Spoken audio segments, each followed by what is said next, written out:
নমস্কার বন্ধুগণ, গল্প শুনোতে আপনাদের সুস্বাগতম।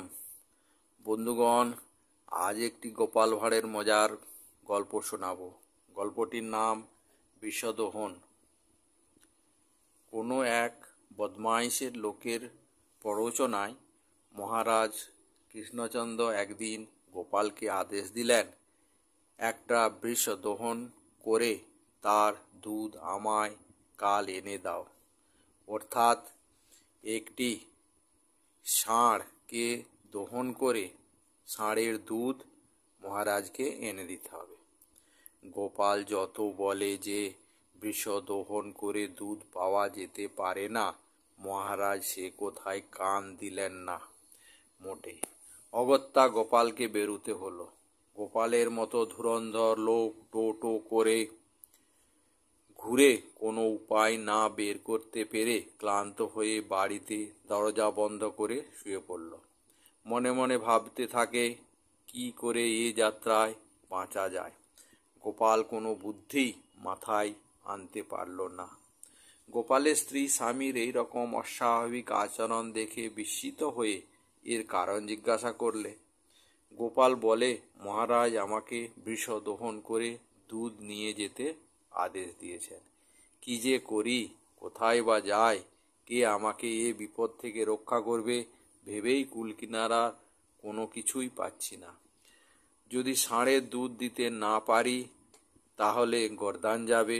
নিশ্চয় মহারাজ কারো প্ররোচনায় এমন অসম্ভব কাজ আমার ঘাড়ে চাপিয়েছেন। এখন কি করে রেহাই পাওয়া যাবে ভেবে স্থির করতে পারছি না। গোপালের স্ত্রী স্বামীকে বললে, তুমি কাল আর বেরিও না, যা করবার আমি করছি। এই সামান্য কাজের জন্য এত চিন্তা? গোপালের স্ত্রী গোপালের চেয়েও সরেস বুদ্ধি ধরে কখনো কখনো। পরদিন খুব ভোর বেলায় রাজবাড়ির সম্মুখে নদীর ঘাটে গিয়ে গোপালের স্ত্রী গাদা গাদা কাপড় সশব্দে কাচতে লাগলে। ওইখানটিতেই মহারাজ রোজ সকালে ভ্রমণ করেন। তিনি কাপড় কাচার শব্দ শুনে ভাবলেন, এ সময় এখানে কিসের শব্দ? কাছে গেছে দেখলেন এক পরমা লাবণ্যবতী মহিলা ধোপানির মতো কাপড় কাচতে ব্যস্ত। দাঁড়িয়ে খানিকক্ষণ দেখলেন রাজা কৃষ্ণচন্দ্র। আকৃতি দেখেই বুঝতে পারলেন এই নারী কোনো বিশেষ মর্যাদা সম্পন্ন বংশের মহিলা। তিনি সবিস্ময়ে বললেন, ভদ্রে, এই কঠোর শ্রমের কাজ দাসীতেই করে, আপনি নিজে এরকম কাজ করছেন কেন? এ কারণ জানতে আমার একান্ত ইচ্ছা করছে। যদি বলেন খুবই আনন্দিত বোধ করব। গোপাল মহিষী বললেন, কি করব বলুন বাবা, দাসীর অসুখ করেছে, অথচ নতুন দাসী খুঁজতে আনবার আমার সামর্থ্য নেই। আমার স্বামী আপাতত নেই, কারণ তিনি প্রসব বেদনায় একান্ত কাতর। কাপড় সিদ্ধ হয়ে গেছে, কাজেই নিজে কাপড় কাচা ছাড়া আর উপায় কি? ঘরে আর কেউ নেই যে এই কাজটুকু করে দেয়। দুই একদিন ভেজা কাপড় ফেলে রাখালাও ঠিক নয়, কেন নষ্ট হয়ে যাবে।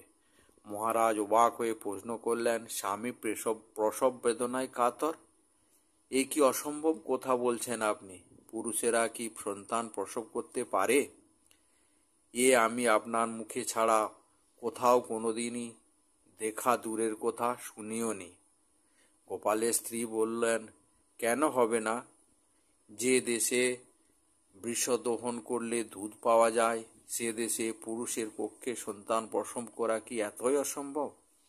আজ শুনলাম আপনাদের মাননীয় মহারাজ আদেশ দিয়েছেন একজনকে যে বৃষ দহন করে তার দুধ আনতে।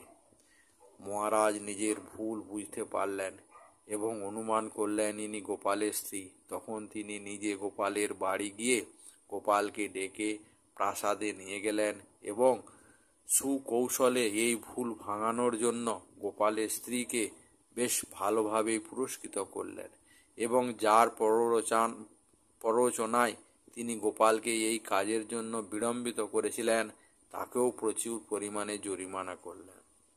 তাহলে বন্ধুগণ, আজকের গল্প এখানেই শেষ। কেমন লাগলো আপনারা কমেন্টস করে জানাবেন। ভালো লাগলে লাইক করবেন আর বন্ধুদের শেয়ার করবেন। আর যদি এখনও গল্প শুনোর সদস্য না হয়ে থাকেন তাহলে আজই সাবস্ক্রাইব করুন আর বেল আইকনটি ক্লিক করুন, তাতে করে প্রত্যেকটি ভিডিও আপনাদের কাছে পৌঁছে যাবে আর আপনারা মনের মতো গল্প শুনবেন। তাহলে এবার আসি, আবার দেখা হবে একটি নতুন গল্প নিয়ে। জয় হিন্দ, জয় ভারত মাতা।